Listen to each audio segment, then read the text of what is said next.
আসসালামু আলাইকুম। শুভ সন্ধ্যা। আশা করি সবাই ভালো আছেন এবং সুস্থ আছেন। সবকিছু ক্লিয়ার কিনা, সাউন্ড ঠিক আছে কিনা একটু কমেন্ট করে জানাবেন প্লিজ। যে যেখান থেকে যুক্ত আছেন।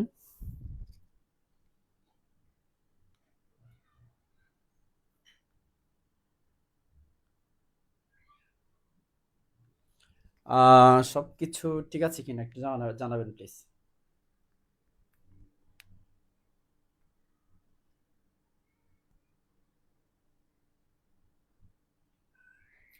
আমরা দেখতে পাচ্ছি ইতিমধ্যে অনেকে যুক্ত হয়েছেন। সামারিতা নাক, রেহানা আব্দুর রব।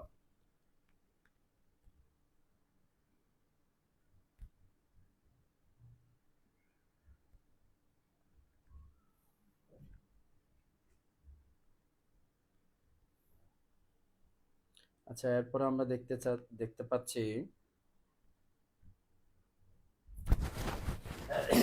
মাহমুদুল হাসান ঠিক আছে, তৌহিদ আছে, এটা ওয়ালাইকুম সালাম, সব ক্লিয়ার। রেশমা হামিদ এবং রেহান আব্দুর রফ, ইলিয়াস হোসাইন, শাহজাহান ইসলাম চৌধুরী, এরপরে হচ্ছে সবকিছু ক্লিয়ার। শহীদুল ইসলাম সুজন, সৈয়দা মিহিতা, ওয়ালাইকুম সালাম। উম্মে সালমা, আসসালামু আলাইকুম। ওয়ালাইকুম আসসালাম। আশা করি সবাই ভালো এবং সুস্থ আছেন। আচ্ছা, তাহলে দেখা যাচ্ছে না, ক্লিয়ার শোনা যাচ্ছে? গরম কিন্তু প্রচুর গরম, সব দিকে গরম। ওয়ালাইকুম সালাম। সাইফুল ইসলাম আমাদের সাথে যুক্ত হয়েছেন, ওমর ফারুক যুক্ত হয়েছেন। আমাদের অনেক সদস্য এখন কিন্তু রিটার্ন নিয়ে কিন্তু তুমুল প্রেসারের মধ্যে আছে। তো বলবো, প্রেসারে আসলে কিছু নাই। রিল্যাক্সে আপনি প্রতিদিন টেবিলে সময় দিয়ে যান। রিল্যাক্সে, কোনো টেনশন করা যাবে না। বেশি টেনশন করলে কিন্তু। স্যার ভয়েস ক্লিয়ার, স্ক্রিনও ক্লিয়ার। আচ্ছা, প্রচুর গরম, প্রচুর গরম, মানে পুরো ঘেমে যাচ্ছে রুমের মধ্যে। আচ্ছা, আলামিন, ওয়ালাইকুম সালাম। এবং আমরা দেখতে পাচ্ছি, হ্যাঁ, এরপরে হচ্ছে আলামিন ক্লিয়ার স্যার। আচ্ছা, আজকে যেহেতু আমাদের ওরিয়েন্টেশন ক্লাস, তো চিন্তা করলাম এটা আমরা সবার সাথে শেয়ার করি। প্রথম ক্লাস হিসেবে আমাদের প্রথম ক্লাস, আমরা প্রথম সাবজেক্ট এবং বিষয় শুরু করেছি দণ্ডবিধি দিয়ে, পেনাল কোড। হুমায়ুন কবির, ওয়ালাইকুম সালাম ভাইয়া। আহ, কে কোথা থেকে জয়েন করেছেন একটু বলবেন প্লিজ। হোসাইন আবদুল্লাহ মাহিন, আপনারা কে কোথা থেকে জয়েন করেছেন একটু বলবেন। হ্যাঁ স্যার, আপনি তো গরমে হাফ বয়েল এসি দেন। আচ্ছা, তহিদা, আপনার মতো তো পাশ করা আমেরিকা যাওয়ার সুযোগ নাই, ঠিক আছে। মিলন মিয়া, কে কোর্ট থেকে জয়েন করছেন একটু জানাবেন প্লিজ। আচ্ছা, আমরা আমাদের আজকের দণ্ডবিধের ফার্স্ট ক্লাস করব এবং ওরিয়েন্টেশনে আমরা কিছু গুরুত্বপূর্ণ কথা আমরা শুনবো। আমি বলবো, আপনারা শুনবেন। প্রথম কথা হচ্ছে, একটাই কথা বলবো, এই যে অনেকে ফির ধরো না, ফির ধরে কিনা, তাহলে ফিরের সাথে অবশ্যই তুলনা না, জাস্ট এক্সাম্পল, রূপক হিসেবে বললাম আর কি। অনেকে ফির ধরে, সুতরাং একজন ফিরে কিন্তু যথেষ্ট, বেশি ফির ধরতে হয় না। যেহেতু লয়ের জগতে আমরা আছি, এখানে কিছুটা জানি, সুতরাং আমি বলবো শুধু একজন ফিরের অধীনেই থাকবেন, 70 জন ফিরের দরকার নাই। ঠিক আছে, আপনার মেন্টর গাইডলাইন যেকোনো একজন থেকে নেবেন, যদি আপনার সেটা ভালো পর্যাপ্ত মনে হয়। আরেকটা বিষয় বলি, এটা হচ্ছে পড়াশোনাটা একান্ত আপনার সিনসিয়ারিটি এবং ডেডিকেশন এবং হচ্ছে আপনার অনেস্টি, আপনার আন্তরিকতার উপর ডিপেন্ড করে। এবং আপনি যা পড়াশোনা করবেন তার উপর আপনার একটা বিশ্বাস থাকতে হবে, আপনার বিশ্বাস থাকতে হবে। আমি লক্ষ্মীপুর থেকে তানিয়া কাউসার, ঢাকা থেকে, এবং চিটাং আগ্রাবাদ থেকে এনামুল হক ভাই। আলহামদুলিল্লাহ ভাই, ভালো আছি। আপনি বাঁশখালী থেকে? আচ্ছা, চট্টগ্রাম থেকে। আচ্ছা, চট্টগ্রামের কোন জায়গা থেকে মিহিতা? আমি কুমিল্লা থেকে, লক্ষ্মীপুর থেকে, মাশাআল্লাহ লক্ষ্মীপুর থেকে। আচ্ছা, আর কে আছেন?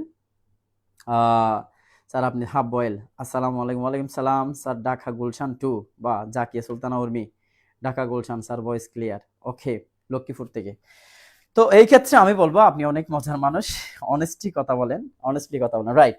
তো এই ক্ষেত্রে আপনি যখন ও বলে না, এই যে কিছুদিন আগে আমরা ট্যাক্স পেয়েছিলাম যে গ্রুপের মধ্যে 7 ঘাটের পানি খাওয়ার পর লিগেল হোমের ঘাটের পানি খেয়ে মোটামুটি একটু কি অসুখ সারছে আর কি। তো আমি বলবো না যে শুধু লিগেল হোমই আপনাকে পাস করাইতে পারবে, বাংলাদেশে অনেক প্রতিষ্ঠান, অনেক মেন্টর আছে আপনাকে পাস করাইতে পারবে, ঠিক আছে। তো এই ক্ষেত্রে আমি বলবো এইটুকু অনুরোধ করবো যে কি 7 ঘাটে যাওয়ার দরকার নেই, যে কোনো একটা ঘাটে যান, যে ঘাটের মধ্যে আপনি যাওয়া আসা করতে কি অভ্যস্ত, এবং যে ঘাটে গোসল করতে আপনি আরাম পান, সুখ পান, ঠিক আছে। গোসল মানে পড়াশোনা করা আর কি, বুঝতে পারা, ঠিক আছে। তো এই ক্ষেত্রে আমি ফর দ্য ফার্স্ট টাইম ওরিয়েন্টেশনে আসার সাথে সাথে একটা কথা বললাম কি, এক ফিরেই যথেষ্ট, একটা ফিরেই কি যথেষ্ট, মনে রাখবেন এটা, ওকে। এবং বলি, পাস করার জন্য বার কাউন্সিল বাংলাদেশ সারা বিশ্বে যতগুলো এক্সাম আছে, পরীক্ষা আছে, সবগুলোর মধ্যে আপনার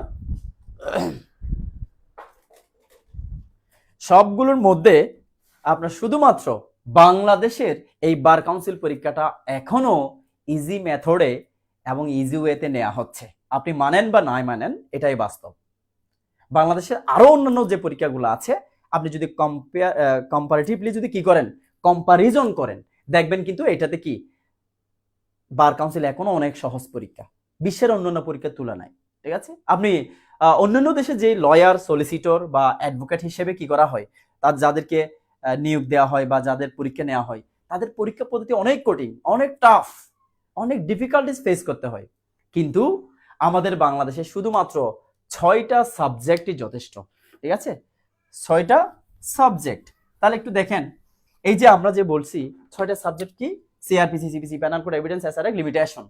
বার কাউন্সিল কোনো আইনই না, ঠিক আছে। বার কাউন্সিল কন্ডাক্ট অ্যান্ড এটিকেটের জন্য দরকার, তবে এটা তো তেমন কোনো পড়াশোনা নেই বললেই চলে।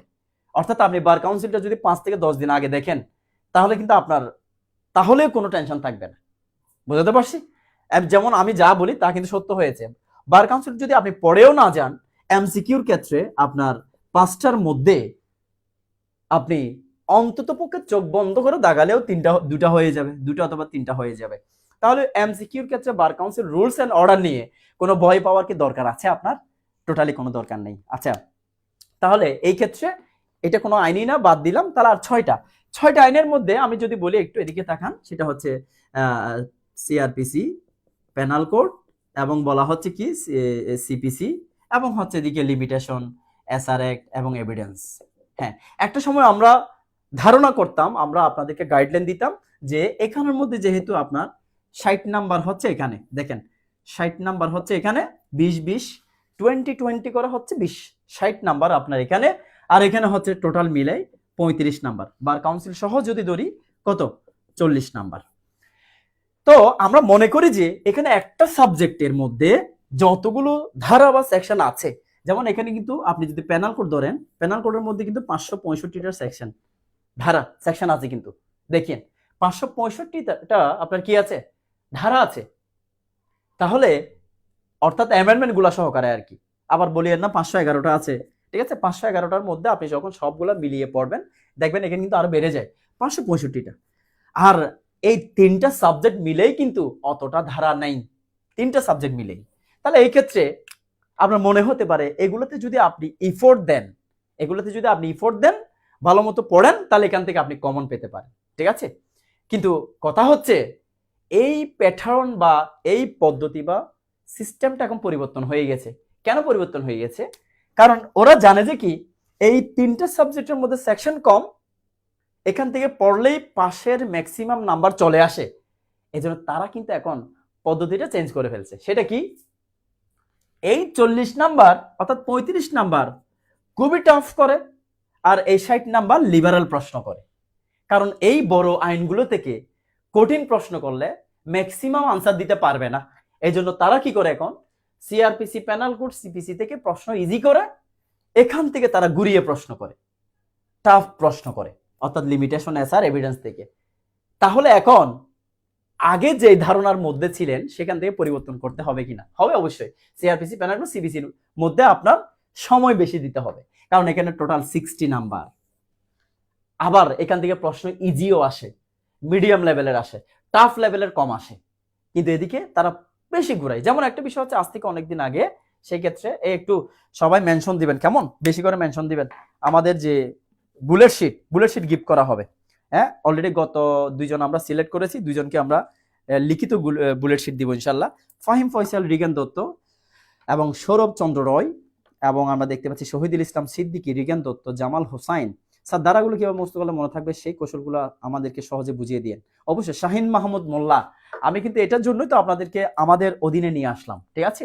এখন আলামিন, আপনি সত্য কথা বলেন, সব মিলে যায় আলহামদুলিল্লাহ। সাইফুল ইসলাম, আব্দুল হাকিম সায়েম, কামরুল ইসলাম, তাহিয়া, 67 জনকে মেনশন দিবেন। 67 এখন আছেন, একটু মেনশন দিবেন এবং শেয়ার করবেন, কেমন? কারণ সামনে থাকলে ভালো তো, নাকি? যাই হোক, এই জিনিসগুলো একটু ফলো করবেন। তার মানে এখন আর ছোট আইনগুলোতে আপনার বেশি জোর দেওয়ার বা এটা থেকে বেশি কমন পাবেন এটা আশা করার স্কোপ নাই। আপনার এগুলো দেখতে হবে আইনগুলো, ঠিক আছে? কারণ আগে আমরা ভাবতাম লিমিটেশনের সেকশন আছে কয়টা লিমিটেশনে, তামাদি আইনে 29টা। কয়টা? 29টা। এখন কি 29টা থেকে প্রশ্ন দেয় বলেন তো? এইবারে কিন্তু প্রায় 9টা প্রশ্ন করেছে আপনার ডিরেক্ট শিডিউল থেকে, অর্থাৎ তামাদি আইনের যে অনুচ্ছেদগুলো আছে, আর্টিকেলগুলা, ওখান থেকে প্রায় 8টা নাকি 9টা দিয়ে দিছে। তার মানে ম্যাক্সিমাম প্রশ্ন তারা পেছনের দিকে চলে গেছে। তার মানে আপনাকে এখন আর্টিকেল মুখস্থ করতে হবে, সময় মুখস্থ করতে হবে, কোন জিনিসটা সেটা মুখস্থ করতে হবে। 3টা জিনিস, আর্টিকেল, বিষয়বস্তু, তামাদির মেয়াদ, 3টা মুখস্থ করতে হবে। এখন আর আপনার ওই 29টা সেকশনের মধ্যে সীমাবদ্ধ থাকলে হবে না। বুঝাতে পারছি? ওকে, আচ্ছা, এরপর আসি হচ্ছে আমরা একটু সামনের দিকে চলে যাই। কি বললাম? ও, গাইডলাইন বইয়ের ক্ষেত্রে অনেকে অলরেডি বই কিনে ফেলছেন। দেখেন, আমি পীরের কথা যেমন বললাম, বইয়ের কথাও সেম। আপনি বাজার থেকে, আমাদেরও কিন্তু একটা বই আসতে সামনে কামিং সুন, কাজ চলতেছে, আমাদের বই আসবে বাজারে, ঠিক আছে? আমরা শীঘ্রই কিন্তু প্রকাশনার জগতে পা রাখতে যাচ্ছি, লিগ্যাল হোম। তো সবাই দোয়া করবেন ইনশাল্লাহ। স্যার, মামলা দিলে নাকি বেশি নাম্বার? কে বলে এটা মামলা দিলে বেশি নাম্বার? কে বলছে বলেন? আর মামলা কয়টা দিতে পারবেন, রেফারেন্স কয়টা দিতে পারবেন আমাকে বলেন। আপনি যদি বলেন স্যার আমি 10টা মামলা পড়ে যাব, 10টা মামলা হুবহু অ্যাপ্লাই করতে পারবো, এগুলো রেফারেন্স দিতে পারবো, এটা যদি আপনি বলেন, আপনি শিওর কনফিডেন্টলি যদি বলতে পারেন, আই ক্যান টেক চ্যালেঞ্জ, আমি আপনার সাথে চ্যালেঞ্জ নিতে রাজি। আপনি পারবেন না কখনোই, মনে থাকবে না, কখনোই মনে থাকবে না। সুতরাং এই মামলা ফামলা সব বাদ, ঠিক আছে? যতটুকু মনে থাকে ঠিক ততটুকু অ্যাপ্লাই করে দিয়ে আসবেন। কোনো কিছুর জন্য এক্সট্রা প্রেশার নেওয়া যাবে না। আমি মামলার প্রিপারেশন নিতে পারি নাই, আমার পরীক্ষা কি খারাপ হতে পারে, এই ধরনের কোনো প্রেশার নেওয়া যাবে না। শুধুমাত্র দিন শেষে এটা মনে রাখবেন, আপনার প্রিপারেশন দরকার, ওভারঅল একটা প্রিপারেশন নেবেন, যেই প্রিপারেশনের উপর আপনার বিশ্বাস থাকবে, আপনার পাস করার একটা আত্মবিশ্বাস থাকবে, তবে ওভার কনফিডেন্স না, অতিরিক্ত আত্মবিশ্বাস নয় আবার, ঠিক আছে? অপরাজিতা চিটাগং থেকে। আচ্ছা, তো যাই হোক, এখন আসি, কি বলতেছিলাম, টপিক থেকে সরে যাচ্ছে। ও হ্যাঁ, টেবিলের মধ্যে প্রথম কথা হচ্ছে আপনার একটা লক্ষ্য স্থির করতে হবে। লক্ষ্য স্থির বলতে, যেমন জীবনের মধ্যে অনেকে এখন হতাশা নিয়ে আছেন, অনেক ধরনের হতাশার মধ্যে আছেন, ছোট ছোট, অনেকের বড় হতাশা, অনেকের মধ্যে ছোট হতাশা আছে, অনেকের মধ্যে আছে।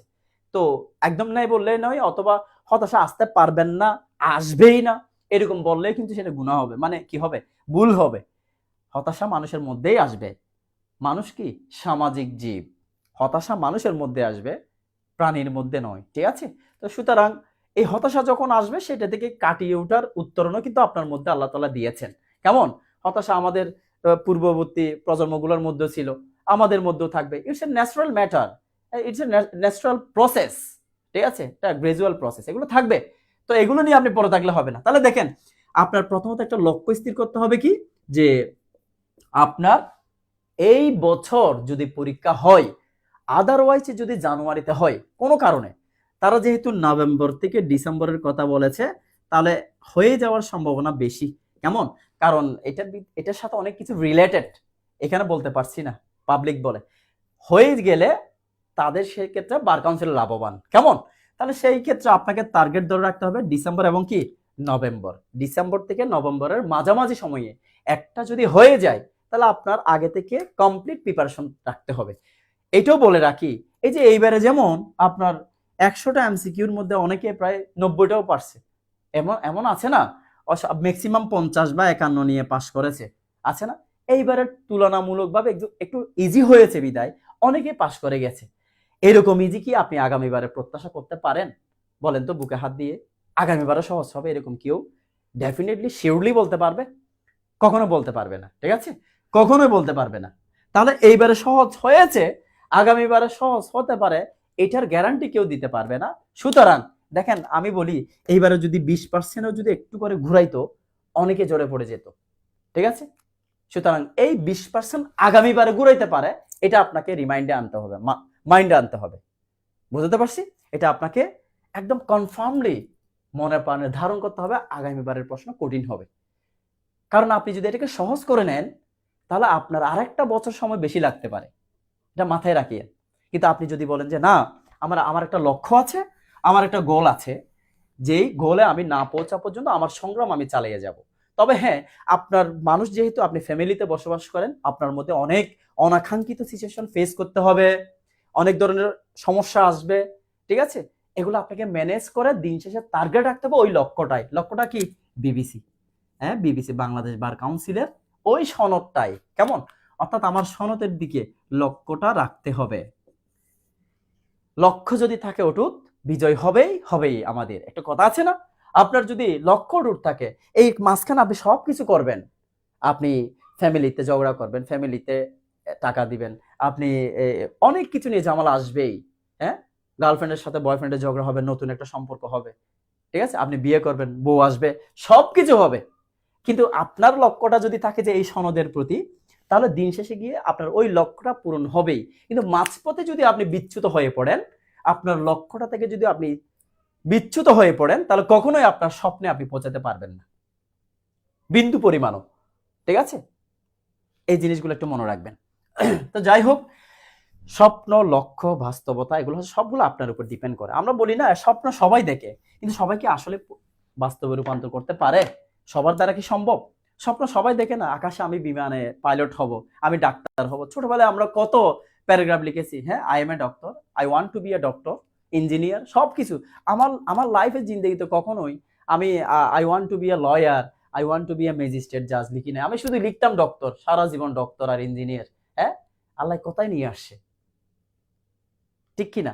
তাহলে কথা হচ্ছে আপনার যেখানেই হোক না কেন, যখনই আমরা লতে গেলাম তখন আমাদের একটা লক্ষ্য স্থির আমরা করে ফেলেছি, ওই লক্ষ্য বরাবর আমরা পৌঁছাতে পেরেছি, আমরা পারছি, ঠিক আছে?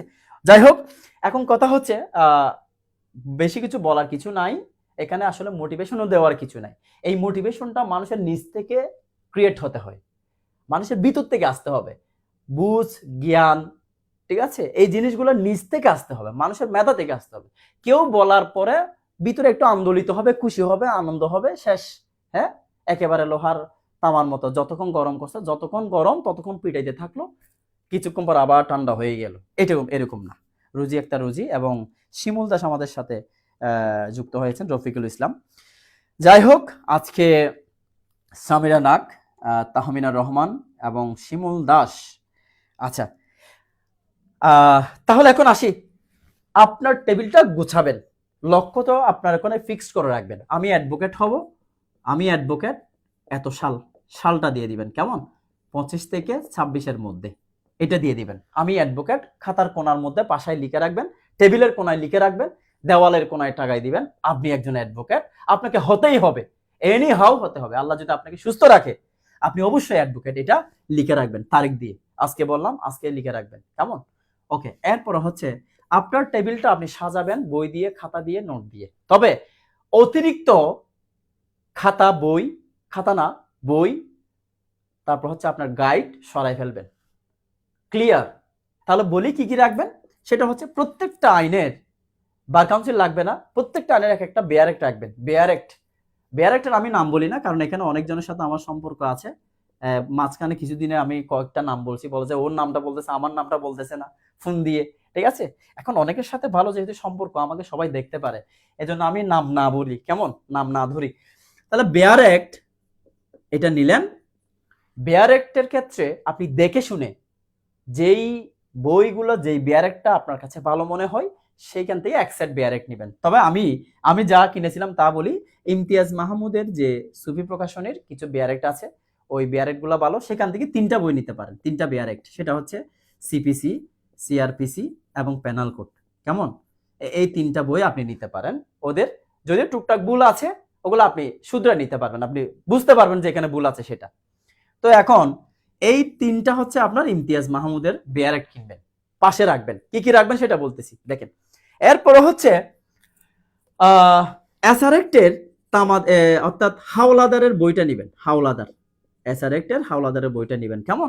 এই বইটা জনপ্রিয়, সবার টেবিলে থাকে, একজন লয়ার, একজন আইনজীবী, সবার কাছে এই বইটা আছে। ওনার চমৎকার বই এটা, হাওলাদারের। ঠিক আছে? লিমিটেশন অ্যাক্টের কোনো বই দরকার নাই, কোনো বেয়ারেক্ট দরকার নাই, সরি, কোনো ধরনের গাইড বই দরকার নেই। প্রিভিয়াস কোয়েশ্চেন এবং একটা হচ্ছে যে কোনো একটা ইমতিয়াজেরও নিতে পারেন, যে কোনো প্রকাশনে একটা বেয়ারেক্ট নিতে পারেন। তাহলে কয়টা গেল? 1 2 3 4 5। একইভাবে এভিডেন্সের ক্ষেত্রে একটু বলি, যারা বেশি পড়তে চান, যারা একটু বেশি পড়তে চান, একটু ডিপলি পড়তে চান, এভিডেন্সের হচ্ছে আমার প্রায় 8 থেকে 9টা বই আছে এভিডেন্সের। সবগুলো বই আমি টাচ করেছি, আমি দেখেছি।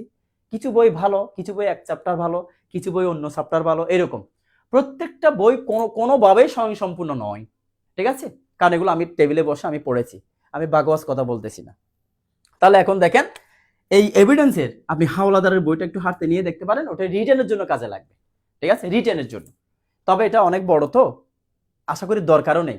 যারা কম পড়তে চান তারা না নিলেও সারবে, সেখান থেকে আপনি একটা বেয়ারেক্ট নিতে পারেন। বুঝতে পারছি? তবে সিপিসি, সিআরপিসি, প্যানারুল, ইমতিয়াজেরটা নেবেন। এটা আমার কাছে বাসাটা ভালো লাগছে আর কি। ঠিক আছে? উদাহরণের জন্য। এটা মূলত বেয়ারেক্ট গুলা কি, আপনি একটা গাইড নিলে, এখন রেফারেন্স গাইড বই নিলে অনেক কিছু পাচ্ছেন না ওখানে, সব তো তুলে দিছে ওরা।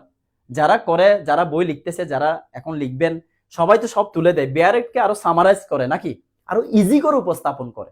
কিন্তু কেন? কারণ সব গাইডের মধ্যে সব উদাহরণ তুলে দেয় না। কথা বুঝে নিন, ইম্পর্টেন্ট গুলা দেয়। কিন্তু এখানের মধ্যে ইম্পর্টেন্ট না, একদম বিডি মিনিস্ট্রি লেভেলের যেই বেয়ারেক্ট, সেই বেয়ারেক্টটাই এগুলোর মধ্যে আছে উদাহরণ। তাহলে মাঝে মধ্যে যখন আমরা কোনো একটা এক্সাম্পল পড়াতে যাই, ওটা ওই গাইডে না পেলে তখন আপনি ওই বেয়ারেক্টটা খুলতে পারেন। বেয়ারেক্টটা খুলে তখন আপনি দেখতে পারেন। ওটার জন্য আপনার বেয়ারেক্টটা লাগা আর কি। বেয়ারেক্টটা মানে হচ্ছে ছোট যে বইটা। ওকে, অনেকে আবার বেয়ারেক্টটা চিনে না। তাহলে এসআরএক্ট, লিমিটেশন, এভিডেন্স, এই জিনিসগুলো এভাবে করে কিনবেন, বইগুলো একটু সাজাবেন। এখন আসি, এগুলোর পাশাপাশি কোন ধরনের গাইড বই লাগে কিনা। অবশ্যই গাইড বই একটা লাগে। ঠিক আছে?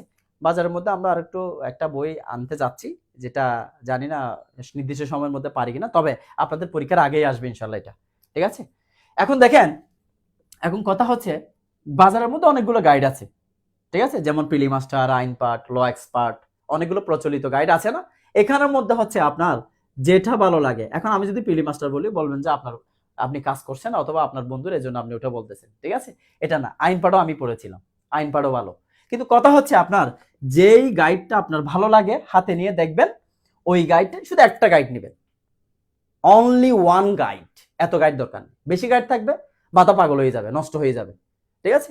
তাহলে একটা গাইড বই নেবেন, মানে রেফারেন্স বই হিসেবে আর কি, যেটাকে আমরা বলি রেফারেন্স বই। কেমন? একটা পড়ার জন্য গাইড বই দরকার। বুঝতে পারছি? এটা গেল। এখন আসি, কি করবেন? 7টা আইনের জন্য, মানে 6টা আইনের জন্য 6টা খাতা বাঁধবেন। কয়টা খাতা? 6টা খাতা রেডি করবেন। 6টা খাতা কি করবেন? রেডি করবেন। রেডি করার পর 6টা খাতার সাথে সাথে আপনি 6টা কি নিবেন? হাইলাইটার নিবেন। হাইলাইটার মানে লিখার উপর দাগ দেয় না, দাগ দিলে হাইলাইট হয় না, হাইলাইটেড, উজ্জ্বল অবস্থায়, লাল আছে, নীল আছে, কালো আছে। তাহলে এখানের মধ্যে থেকে হলুদটা নিবেন। কোনটা নিবেন? 6টি আপনি এটাকে হাইলাইটার বলা হয়। হাইলাইটার নিবেন কয়টা? 6টা। বুঝতে পারছি? এরপরে আবার কালেক্ট করবেন স্টিকি নোট। কি note? Sticky note. Sticky note কোনগুলো জানেন? আপনি পড়তেছেন, কোন একটা জিনিস ইম্পর্টেন্ট, স্যারে একটা কথা বলে ফেলছে, আপনি সব নোট করতেছেন না, স্যারের ওই কতটা নোট করা দরকার। পড়ার সময় এক পৃষ্ঠার মধ্যে 2টা জিনিস ইম্পর্টেন্ট পেয়েছেন, খুবই গুরুত্বপূর্ণ, অথবা আপনি ভুলে যান, সেই জিনিসটা আপনি ওই লাল, নীল, হলুদ কালার কতগুলো ছোট ছোট কাগজ আছে না, যেগুলোর নাম হচ্ছে কি? স্টিকি। এই স্টিকি নিবেন 3-4 বান্ডিল। কেমন? 3-4, 4টা নিলে হয়ে যাবে। দুইটা নিলে হয়ে যাবে, অথবা একটা নিলে হয়ে যাবে, একটা শেষ করলে আরেকটা নেবেন। এগুলো একটা 40-45 টাকা করে নেই। এই 3-4টি স্টিকার নেবেন, বুঝাতে পারছি? আর কলম তো থাকবেই। তো এই ক্ষেত্রে আপনি, আমি যেগুলা বলেছি এগুলো ছাড়া টেবিলের মধ্যে আর কিছুই রাখার কোনো প্রয়োজন, দরকার, প্রয়োজনীয়তা কিছুই নাই। এটা হচ্ছে আমার গাইডলাইন। আপনি প্রিলি পাস করে সোজা রিটেনে বসতে পারবেন ইনশাআল্লাহ। এখন আসি, আপনাদের একটু গাইডলাইন দিই, সেটা হচ্ছে কি, যেটা একটু দেখেন, আমার বেশি বই দেখলে মাথা গোলা হয়ে যায়। হ্যাঁ মানুষটা, ভাইয়া আমি লাইভে ক্লাস নিচ্ছি, আমি লাইভে ক্লাস নিচ্ছি। হ্যাঁ, তাহলে দেখেন, আমার বেশি বই দেখলে অবভিয়াসলি এটা আপনার না, সকলের বেশি বই থাকবে, মাথা ঘুরে যাবে। বেশি বই থাকবে কি, মাথা ঘুরে যাবে। এই জিনিসগুলা ফলো করবেন তো নাকি?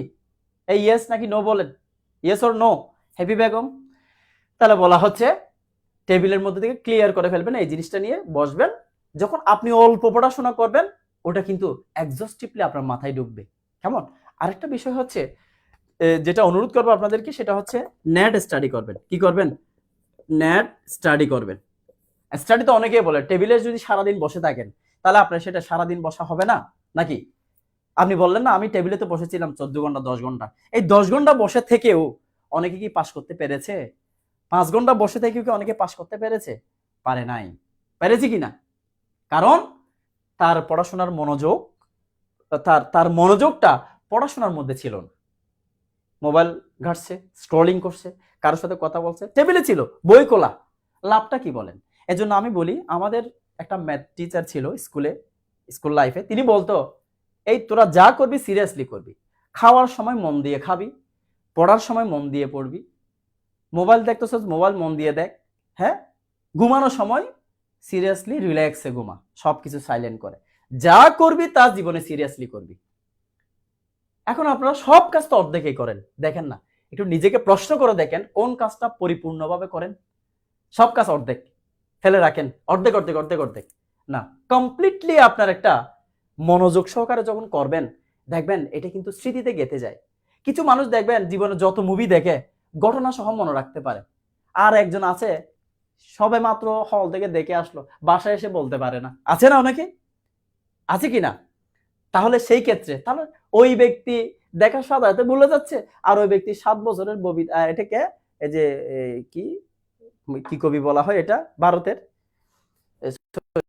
নায়ক উত্তম কুমার, কখন কি করছে সুচরিতার সাথে, হ্যাঁ, এগুলো সব গড়গড় করে বলে দিতে পারে।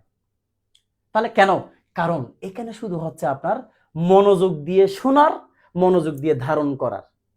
দেখবেন আপনি যখন ফুল কনসেন্ট্রেশন দিয়ে 20টা দ্বারা পড়বেন, ফুল কনসেন্ট্রেশন, কারোর সাথে কোনো কিছু নাই, মেসেঞ্জারের মধ্যে টুং টাং নাই, বউর সাথে ঝগড়া নাই, বাবু ঘরের বাবু সন্তানের সাথে হাই হ্যালো নাই, ঠিক আছে, কোনো ব্যবসার সাথে লেনদেন নাই, চাকরির কোনো ঝামেলা নাই, সব কিছু বাদ দিয়ে আপনি যখন 20টা সেকশন আপনার সমস্ত ইফোর্ট দিয়ে আপনি যখন মগজে ঢুকাবেন, দেখবেন আপনি এখান থেকে এই 20টা থেকে মিনিমাম 10টা হলেও আপনার মনে থাকবে। এটাই হচ্ছে মনে রাখার একমাত্র উপায়, আর কিছু না। আপনারা বলেন আমরা এত পড়ি মনে থাকে না কেন? ভালোবাসা দিয়ে কি পড়েন? এটা তো জোর করে পড়তেছেন আপনি, আপনি ঘটনার সাথে রিলেট করেন না।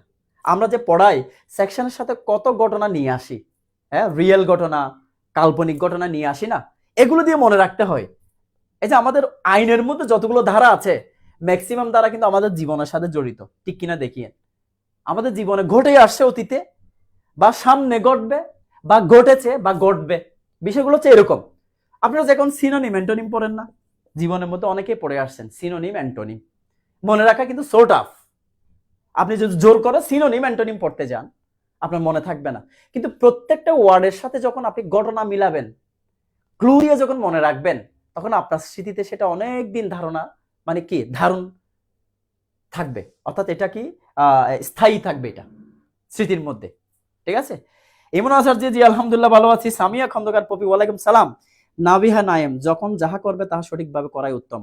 কলিম সিদ্দিক, স্যার আপনার কথা শুনলে বর্ষা ভাই আপনার ক্লাস করতে ভালো লাগে। সাকিব হাসান আলহামদুলিল্লাহ। শাহজাহান রনি ভাই ওয়ালাইকুম সালাম। রোকসানা ইনশাল্লাহ ফলো করব, ঠিক আছে। তাহলে এইগুলো একটু ফলো করবেন এবং নেট স্টাডিটা করবেন। কেমন? আমার 10 ঘন্টা আমাকে দেখিয়ে লাভ নাই, আমাকে 5 ঘন্টা দেখিয়েও লাভ নাই। আমি আমার সদস্যদেরকে বলতাম জানুয়ারি থেকে যখন শুরু করেছিলাম, আপনারা স্রেফ অনলি 2 ঘন্টা 2 আওয়ার টেবিলে সময় দিবেন। অনেক কোচিং সেন্টার, অনেক মেন্টর বলতো 10 ঘন্টা পড়তে হবে, 5 ঘন্টা পড়তে হবে, 6 ঘন্টা পড়তে হবে। আমি এটা বলি না। আমি বলি আমাদের সদস্যদেরকে আপনি অনলি 2 আওয়ার 2 ঘন্টা পড়াশোনা করবেন, এর চেয়ে বেশি পড়াশোনা করার টোটালি আপনার দরকার নেই। কথা কি বোঝাতে পারছি? টোটালি দরকার নাই। তাহলে কি করবেন? এই 2 ঘন্টা মোবাইল থেকে একটু দূরে থাকবেন, একদম সাইলেন্ট করে, ডু নট ডিস্টার্ব মোড দিয়ে অথবা ফ্লাইট মোড দিয়ে। কি বললাম? 3টা ওয়ে আছে, silent, do not disturb mode অথবা সাইলেন্ট কি ফ্লাইট মোড। 3টার মধ্যে একটা দিয়ে 2 ঘন্টা পড়াশোনা করে আবার ফিরে আসবেন। কারণ আপনার লক্ষ্য কোথায়? লক্ষ্য হচ্ছে আপনার বিচারপতির সামনে ভাইভা ফেস করা। ঠিক আছে? একটা বিচারপতির ভাইভা বোর্ডের সামনে, অ্যাটর্নি জেনারেলের সামনে আপনাকে ভাইভাতে ফেস করতে হবে 6 মাস পর, 7 মাস পর। এই লক্ষ্যটা সবসময় যদি আপনি রিমাইন্ড করতে পারেন, আমি আরেকজনের সামনে পেছনে থাকতে চাই না, সমানে যেতে চাই বা সামনে যেতে চাই, এটা যদি আপনার হৃদয়ে থাকে, আপনার মগজে থাকে, আপনাকে অটোমেটিক্যালি পড়াতে বাধ্য করবে। এটা মাথায় রাখিয়েন। আপনি যখন করে যান তখন দেখেন না, অনেক সময় একটা পিটিশন শুনানি করতে পারেন, তখন বলেন যে একজন যিনি লয়ার, আপনার চেয়ে ছোট, আপনার বন্ধু, আপনার সিনিয়র অথবা আপনার জুনিয়র, সে লয়ার কিন্তু সামনে দাঁড়িয়ে আছে, ভাই এটা একটু শুনানি করে দেন। ভিতরে মোচড় দিয়ে ওঠে না? এটা তো আমার মনে ওঠে, আমি নিজে ফেস করেছি। আমি যখন দাঁড়াই থাকাম গাউন নিয়ে, হুট করে করতে আসছো, ভাই এটা একটু শুনানি করে দেন না। কেন আপনি পারবেন না? বলছে আমি অ্যাপারেন্টিস বা আমি শিক্ষানবিশ আইনজীবী। তখন ওনার কিরকম কষ্ট লাগে জানি না, আমার ভিতরে মোচড় দিয়ে ওঠে, যে একটা কম্পন দিয়ে যায়। ওনার ভিতরে কি চলতেছে সেটা আমি ফিল করতে পারি এজ এ টিচার বা মেন্টর হিসেবে। আমি জানি তার মধ্যে একটা বড় ধরনের শূন্যতা আছে। এটাকে একটু ফিল করবেন, মাথায় আনবেন। আপনার নিজেকে কিছু দিতে হবে, পরিবারকে কিছু দিতে হবে, সমাজকে কিছু দিতে হবে। আপনি শুধু নিজের জন্য এই পৃথিবীতে আসেন নাই, মানুষকে কিছু দেওয়ার জন্য, মানুষের কিছু উপকার করার জন্য এই পৃথিবীতে আসছেন। নাহলে যে সৃষ্টিকর্তাকে সামনে তো মুখ দেখাতে পারবেন না, পারবেন? আল্লাহ তাআলা তো বলবে আমি তোকে সম্পূর্ণভাবে পৃথিবীতে পাঠিয়েছি, তুই মানুষের জন্য কি করেছিস? কিছুই না। যাই হোক, আসি আমরা, এখন কথা শেষ। টেবিলটা এভাবে করে সাজাবেন। এখন আমরা চলে যাব, কোথায় চলে যাব বলেন? আমরা হ্যাঁ, ঠিক আছে, আমরা দণ্ডবিধিতে একদম ফাইনাল পড়াশোনায় চলে আসি। যাহা বলবো তাহা সত্য কথা। যাই হোক, আচ্ছা, এই দণ্ডবিধির মূলত কিছু প্রিলিমিনারি কথাবার্তা আছে যেগুলো আসলে আমাদের দরকার নাই। ঠিক আছে? এগুলো থেকে আসে না, তারপরে একটু জানা দরকার। তো এই দণ্ডবিধির খসড়া তৈরি করেন হচ্ছে লর্ড ম্যাকলে। কে? লর্ড ম্যাকলে, এটা সবাই জানেন। এবং এটা প্রণয়নের জন্য একটা আইন কমিশন গঠিত হয়, যেটা 1800 কত সালে? 34 সালে। এবং এটার 1800 কত সালে? 34 সালে। এবং এটার একটা কমিটি ছিল। এই কমিটির মধ্যে কিছু মেম্বার ছিল, মানে এই কমিশনের কিছু মেম্বার ছিল। মেম্বারগুলো কে কে? এটা হচ্ছে অ্যান্ডারসন, মিলিয়েট এবং ম্যাকলুয়েট। ম্যাকলুয়েটের সাথে লর্ড ম্যাকলের আবার একটু গন্ডগোল লেগে যায়। মনে রাখবেন, চেয়ারম্যান হচ্ছেন, অর্থাৎ এটার যিনি খসড়া রেডি করেছেন, সেই ব্যক্তির নাম হচ্ছে লর্ড ম্যাকলে। ঠিক আছে? অনেকে ম্যাকুলে বলে, বুঝতে পারছি? কিন্তু যারা সদস্য এই কমিশনের, তারা হচ্ছে কি অ্যান্ডারসন। এটা নিয়ে ঝামেলা হয় না, মিলেট নিয়েও ঝামেলা হয় না, কিন্তু হয় যে কোনটা? ম্যাকলুয়েট। এর নাম হচ্ছে, একটু দেখেন, ম্যাকলুয়েট। ম্যাকলুয়েট। ঠিক আছে? আপনাদেরকে সহজ করে দিব একটা বিষয়। দেখেন, আমি আপনাদেরকে বলেছি যে পাস করার জন্য সব পড়তে হয় না, কিছু জিনিস থেকে একটু বেশি পড়তে হয়, জাস্ট এটাই। পাস করার জন্য সব পড়তে হয় না। যেমন আমি 565 সেকশন থেকে আপনাদেরকে 220 থেকে 250 পর্যন্ত সেকশন পড়াবো, পরীক্ষার আগে করে আরে কমাই দিব। এখন না, আগে কিছু জিনিস তো শিখাইতে হবে। তো এই জিনিসগুলো যদি আপনি শিখতে না পারেন, ডেডিকেশন দিতে না পারেন, তাহলে পড়াশোনা কি আপনার দ্বারা সম্ভব? এই সার্টিফিকেট কি আপনার যোগ্য, মানে পাওয়ার জন্য কি আপনি যোগ্য কিনা? নট। আপনি ইউ আর নট কি যোগ্য। জীবন চন্দ্রনাথ, হাসানুল্লাহ সিদ্দিকী। Very good. শোনা যাচ্ছে তো না? স্পষ্টভাবে শোনা যাচ্ছে সাউন্ড? যাই হোক, এখন আসি। এটা হচ্ছে একটা কি ধরনের আইন, এটা আমরা সবাই জানি। অর্থাৎ এই দণ্ডবিধি বা পেনাল কোড যদি জিজ্ঞেস করা হয়, এটার নেচারটা কি, এটার প্রকৃতি কি? এটা হচ্ছে একটা তত্ত্বগত আইন, মূল আইন। ঠিক আছে? এটার নাম হচ্ছে কি সাবস্টেন্টিভ ল। তার মানে পেনাল কোড এই যে দণ্ডবিধি, দণ্ডবিধি যেটাকে আমরা বলি তত্ত্বগত আইন বা মূল আইন অথবা কি সাবস্ট্যান্টিভ ল, সবগুলো অর্থ সেম। দেখেন, তথ্যগত আইন, মূল আইন অথবা অথবা বলা হচ্ছে সাবস্ট্যান্টিভ ল, সাবস্ট্যান্টিভ ল। তো এই জিনিসগুলো আসলে আমরা বেসিক ক্লিয়ার না থাকার কারণে আমরা জানি না। বলা হচ্ছে একটু স্যার লাউড অ্যান্ড ক্লিয়ার। আচ্ছা, এই দণ্ডবিধিকে তত্ত্বগত আইন বলা হয়। তাহলে আরেকটা কি আছে আইনের ক্ষেত্রে? একটা পদ্ধতিগত আইন আর একটা তত্ত্বগত আইন। এটাকে আমরা তত্ত্বগত আইন বলতেছি। তাহলে মনে রাখবেন, আমাদের বার কাউন্সিলের মধ্যে যে 60টি আইন আছে, 60টি আইনের মধ্যে 2টি হচ্ছে তথ্যগত বা সাবস্ট্যান্টিভ ল, আর 5টি হচ্ছে প্রসিডিউরাল বা পদ্ধতিগত আইন। তাহলে দুটিগুলো একটু দেখি। দুটি হচ্ছে আপনার, যেমন সেটা হচ্ছে সুদ দিয়ে। কেমন? কি দিয়ে? সুদ। সুদ মানে হচ্ছে সুনির্দিষ্ট প্রতিকার আইন, সুনির্দিষ্ট প্রতিকার আইন। আর দ দিয়ে হচ্ছে দণ্ডবিধি, দণ্ডবিধি। আর বাকি 5টা না লিখলেও সারবে। আপনি যদি এই দুটিকে সুদ দিয়ে মনে রাখেন যে কি সাবস্ট্যান্টিভ ল অথবা এটা হচ্ছে আপনার মূল আইন, মূল আইন, সাবস্ট্যান্টিভ ল অথবা কি মূল আইন, তাহলে আপনাকে আর বাকি 5টা মনে রাখতে হবে না, অটোমেটিক্যালি আপনার মনে পড়ে যাবে। যেমন বাকিগুলো কি আছে? সিআরপিসি, সিপিসি, তারপর হচ্ছে আপনার কি আছে এভিডেন্স, হ্যাঁ, এরপর limitation, bar council, rules and order. এই 5টি আইনই হচ্ছে পদ্ধতিগত, পদ্ধতিগত। তার মানে হচ্ছে এটা কি সুদ, সুদ দিয়ে মনে রাখবেন সাবস্ট্যান্টিভ ল, মূল আইন বা দণ্ডবিধি, কি সুনির্দিষ্ট প্রতিকার আইন এবং দণ্ডবিধি। এখন কথা হচ্ছে আমরা একটু আসি, এখন আমরা বুঝে গেলাম 60টি আইনের প্রকৃতি কি রকম, কেমন। এখন একটু বলবো আসলে তথ্যগত আইন, তথ্যগত আইন এবং পদ্ধতিগত আইন বলতে কি বুঝি? পদ্ধতিগত আইন কি বুঝি? বলা হচ্ছে যখন যখন কোনো আইন, একটু দেখেন এই জিনিসগুলো হচ্ছে বেসিক, এগুলো পরীক্ষা আসবে যে তা না, কিন্তু আপনার জানা দরকার। একজন এজ এ ল স্টুডেন্ট হিসেবে আপনার এগুলো জানা দরকার। এখানে বলা হচ্ছে একটু দেখেন যে তথ্যগত আইন বলতে আমরা বুঝি যে আইন কোনো অধিকার, কোনো প্রতিকার, কোনো শাস্তি নিয়ে আলোচনা করে। কি কি বললাম? 3টা জিনিস বলা হচ্ছে, অধিকার, প্রতিকার এবং কি শাস্তি নিয়ে আলোচনা করে সরাসরি। যেমন যে আইনটা অধিকার, প্রতিকার, শাস্তি নিয়ে আলোচনা করে, যেমন মার্ডার করলে, মার্ডার মানে হত্যা করলে সেটার শাস্তি কি হয়, সেটা কিসের অপরাধ হয়? সেটা খুনের অপরাধ হয়। এই খুনের জন্য শাস্তি কোথায় আছে? দণ্ডবিধির 302 এর মধ্যে সরাসরি মৃত্যুদণ্ড যাবজ্জীবনের বিধান আছে, ঠিক কি না? তাহলে বলা হচ্ছে এই যে কোন একটা অপরাধ করা হয়েছে সেটার শাস্তি বিধান সরাসরি কোথায় আছে? 302 এর পেনাল কোডের পিসি। এই কারণে বলা হচ্ছে এটা তথ্যগত আইন বা মূল আইন, তথ্যগত বা কি মূল আইন। এখন আসি, এই যে অধিকারের কথা পড়লাম আমরা, এই যে আমরা প্রতিকারের কথা পড়লাম, এই যে আমরা শাস্তির কথা পড়লাম, এই শাস্তি, অধিকার, প্রতিকারগুলো কিভাবে দেয়া হবে?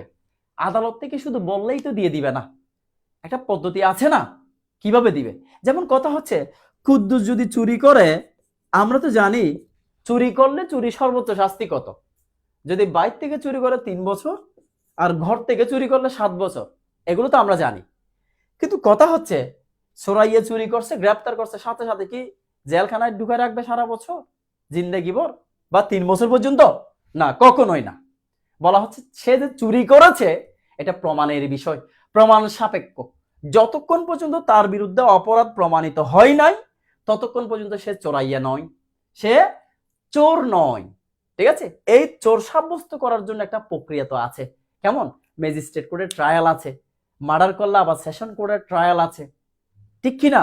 এখন বলা হচ্ছে যে কোনো একটা অপরাধ সংগঠিত হওয়ার পর ওই অপরাধীকে কিভাবে শাস্তি দেয়া হবে, অথবা কোনো একজন ব্যক্তির অধিকার লঙ্ঘিত হওয়ার পর, অধিকার ভায়োলেট হওয়ার পর তাকে কিভাবে প্রতিকার দেয়া হবে, কিভাবে ক্ষতিপূরণ দেয়া হবে, সেই পদ্ধতিগুলো যে আইনে ব্যাখ্যা করে দেয়া আছে সেটাই হচ্ছে পদ্ধতিগত আইন, যেটাকে আমরা বলি প্রসিডিউরাল ল। কি বলা হয়? প্রসিডিউরাল ল। বোঝা গেছে? অর্থাৎ এটা হচ্ছে সিপিসি, সিআরপিসি, ঠিক আছে, যেটা আছে সেটা। পরীক্ষার খাতায় কখনোই সিপিসি, সিআরপিসি লিখিয়েন না। বলার সুবিধার্থে বলা, লিখার সুবিধার্থে লিখা, কিন্তু পরীক্ষার খাতায় কখনোই আপনি এই সিআরপিসি, সিপিসি, পেনাল কোড এগুলা কি বলবেন না, ঠিক আছে? ওকে, অধিকার, প্রতিকার, শাস্তি, ভেরি গুড। এই বোঝা যাচ্ছে ভয়েসের সাথে মিল আসতেছে না, এই ঠিক নাকি? উনি বলতেছেন ভয়েসের সাথে ভিডিও মিল আসতেছে না। এটা তো আমার এখানে তো ক্লিয়ার দেখা যাচ্ছে। একটু কমেন্ট করে জানান তো আসলে মিলতেছে কিনা, বলেন তো। আপনার কথা শুনলে মনে হয় ফেল করা কঠিন, অনুসরণ করতে বলে সফল ইনশাল্লাহ। ইনশাল্লাহ, ঠিক আছে, অবশ্যই। আমি তো মনে করি ফেল করাটা টাফ হয়ে যাবে, ঠিক আছে।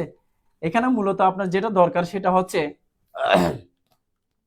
না স্যার সব ঠিক আছে স্যার, আওয়াজ একটু কম আছে, আওয়াজ একটু কম আছে। আচ্ছা, এখন ঠিক আছে। আচ্ছা আসি, আমাদের এই প্যানেল কোড শুরু হয়েছে মূলত সেকশন 2, 3, 4 থেকে। কেমন? 2, 3, 4 গুলো আসলে মূলত এই যে প্রিলিতে আসবে এমন কোনো কথা নাই, কিন্তু আপনার জানা দরকার। কেমন?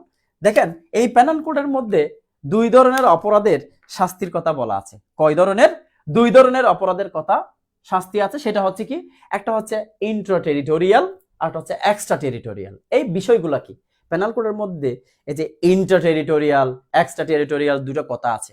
অর্থাৎ বলা হচ্ছে দেশের ভিতরে অপরাধ সংঘটিত হলে তার বিচার কে করবে, দেশের বাইরে কোনো অপরাধ সংঘটিত হলে তার বিচার কে করবে, এরকম কিছু কথা বলা আছে। যেমন 2 এবং 3, 4, 4টা ধারা, 3টা ধারা আছে।